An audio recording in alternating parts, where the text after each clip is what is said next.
Next, we will look at the actual operations that we are going to do.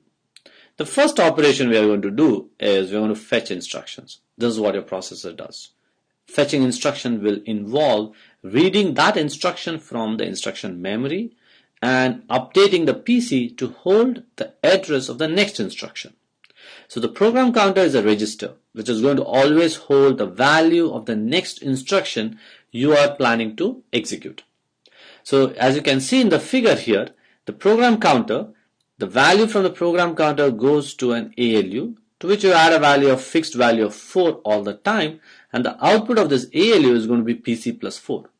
This is the next instruction that you are going to fetch for executing the next instruction. And this value goes back and you write it to the program counter.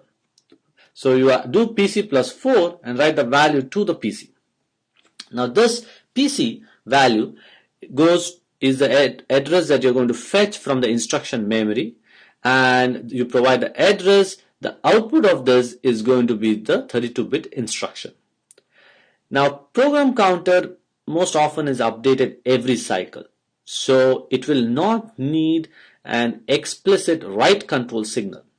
The write control signal can be used to enable or disable whether you want to write to a particular register.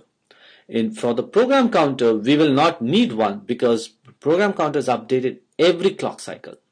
So instruction memory is read every cycle, so it doesn't need an explicit read control signal.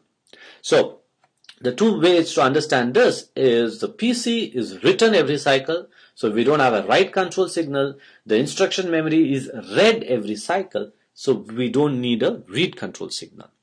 Now as you go from one clock to the next, the program counter is accessible with the instruction memory, so the next instruction is fetched, the program counter goes back to the ALU, updated, and it's ready with the next instruction that needs to be fetched. So the first step is fetching of instructions. The second step after you fetch instructions is to decode the instruction. Right? So we'll decode the instruction, and this process generally involves sending that fetched instructions opcode and the function field bits to the control unit. So we have fetched this 32 bits, right? What we are going to do is we will send the opcode, which is the top 6 bits, and if you have any function field bits to the control unit where that instruction will be decoded. And by decoding, what we imply is it is going to set up the data path and the control for the execution of that instruction. Now, at the same time, keep in mind this instruction, which is 32 bits, also has other fields. One of the fields that it has is the address register. So we are going to feed some of those registers of the address of the register, to the register file, and you're going to read those values. So we have the register file here, which is going to be fed with the address of the register, and we're going to read out the data. Okay, so reading two values from this register file, and the register file addresses are always contained in the instruction. So like RS1, RS2, and RD, these are the registers that are contained in the instruction. So the decoding phase starts by pulling out the opcode and the function bits and feeding to the control unit, and the register addresses are then fed to the register file. This is step 2. The step 3 of the process is to execute the instructions. Now here is an example of executing an R format operation. So the R format operation can be dadd, dsub, and or it could be any of these functionalities. Now the R type is going to have the top 6 bits as the opcode, RS and RT as the 2 source registers, and RD as a destination register. There is a shift amount and the function bits. Now we've talked about all the different fields already. We will see here how it gets executed.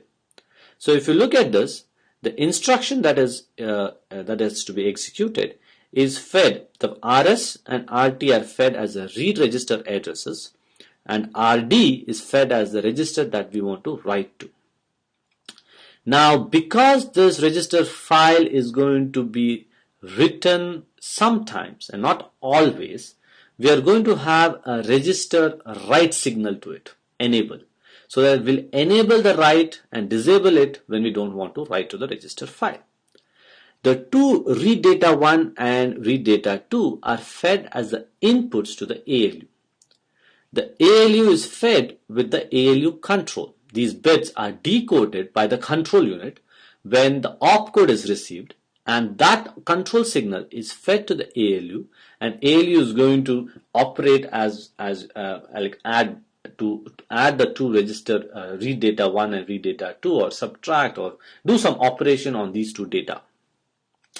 The output here, you can see in this particular case, the output goes back to the register file, and we are going to write that data to our register file by the address specified by the instruction, the register, the write register address. The ALU is also going to have some other bits coming out. It's going to have the overflow detection. Overflow can occur when you have finite number of bits and it exceeds those bits. For example, if you are adding two positive numbers, you might end up with a negative number. Or if you're adding two negative numbers, you may end up with a positive number. Or if you're subtracting a positive number from a negative number, you may end up with a positive number. Or if you're subtracting a negative number from a positive number, you may end up with a negative number. So there could be many combinations where overflow can be generated. And the ALU's one of the functionality is to generate an overflow signal to indicate that you are not able to represent the number in the finite number of bits that has been allocated. It also has a zero signal. This signal is generally used to indicate whether you should take the branch or not. So as I mentioned before, we have this branch hardware, which is whose purpose is to tell us whether you have to take PC plus 4 or the next instruction. The 0 is the one that compares the two registers R1 and R2, and if they are same, it's going to generate a 0 signal, which will be further used to say that you need to take the branch destination, and if it is not, then you are going to take PC plus 4. So this is executing a simple R format operation. Now, if you want to execute load or store operations, this will generally involve the following. You'll compute the memory address, as we've mentioned before, by adding the base register, which is read by the register file during the decode, to the 16-bit signed extended offset field in the instruction. So the 16-bit is signed extended, you add that to the base register, and that value is used to access the data memory. Now, the value will be written or read from the data memory. Data memory is separate from the instruction memory. Now, what we are going to do is, the purpose of ALU here will be to generate the effective address. Now, keep in mind the format of it. The format of a load word or a store word is identical. You would say load word R1 0 of R2, where 0 or some offset is added to the base register.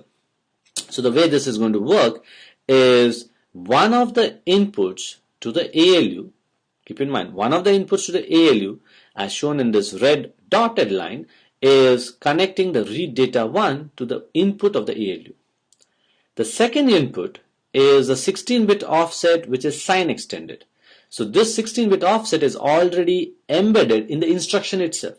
So the 16-bit offset will be sign extended to 32 bits to generate a 32-bit, which is then added to the read data 1 coming from the register file.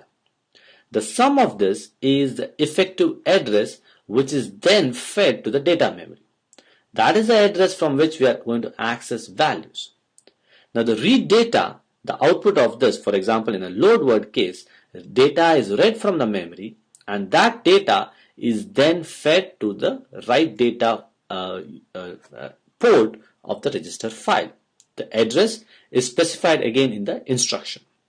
Now keep in mind, the instruction has two registers, right? We will say load word R1 0 of R2. R2 is a register that we're going to read at read data 1. Offset is added to it to compute the effective address. The value from the memory is then written back to the register file at the address specified by the write register. This is the case when you want to do a load word. Now let's say you want to do a store word. then the same process is repeated. That is, you have one register being read from the register file, the 16-bit sign extended value is added, and the effective address is then sent to the data memory. Now, since we want to do a store word, in this case, the value has to move from the register file to the memory. So in this case, it would be the red arrow that I'm showing, the line is shown going from the register file to the data memory. Now the data memory has got explicit signals for memory write and memory read, because data memory may not be read or written every clock cycle. So if you are going to do a load word, then the memory read is going to be enabled so that you can read a value. If you are going to do a store word, then you're going to write to the data memory, so the memory write is going to be enabled so that you can write to the data memory.